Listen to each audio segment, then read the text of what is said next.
Allez, avec nous ce midi pour aller plus loin sur cette réforme de Paris, l'historien Grégoire Thonas, bonjour. Un nouveau découpage de Paris, ça s'imposait en fait? Je ne sais pas si ça s'imposait, mais quand on regarde un petit peu sur les 200 ou 300 ans qui viennent de passer, la capitale a connu une expansion absolument délirante. Si on prend quelques données chiffrées, en 1800, donc juste après la Révolution, il y a environ 540 000 habitants, et en 1900, il y a aux alentours de 2 700 000. C'est-à-dire qu'on a multiplié par 5 le nombre d'habitants. Donc c'est à cette époque-là, donc sous la Révolution, qu'on crée les 12 premiers arrondissements, en 1795, qui correspondent en fait à l'enceinte, ce qu'on appelle du mur des fermiers généraux, qui est une enceinte non pas défensive, mais une enceinte pour récupérer des taxes, pour l'entrée des marchandises dans Paris.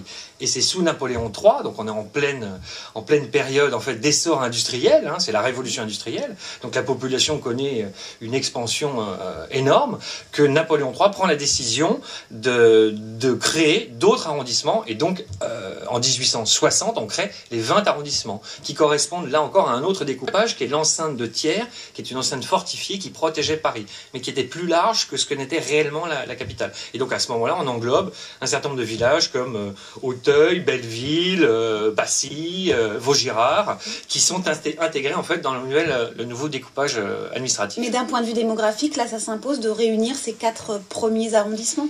Écoutez, quand on regarde la population, là c'est même pas un débat d'historien, c'est que là, on est à côté du 15e arrondissement ici, il y a le plus peuplé des arrondissements. C'est l'équivalent de la ville de Bordeaux, si vous voulez, il y a 238 ou 240 000 habitants, et dans le premier arrondissement, il y a, je crois, 16 ou 17 000 habitants.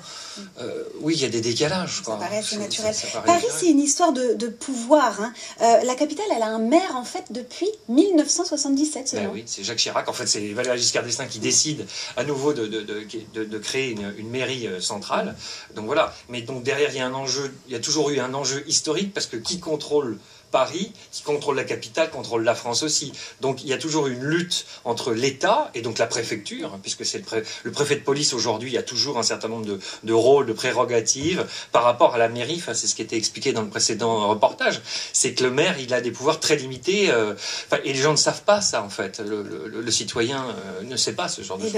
On a éclairé, je pense, nos téléspectateurs. Cette lutte de pouvoir, elle n'est pas finie. On aura l'occasion d'en reparler. Merci Grégoire Thonas d'avoir répondu à nos questions. Et si vous voulez aller plus loin sur cette réforme de Paris, bien rendez-vous sur notre site internet France 3 Paris.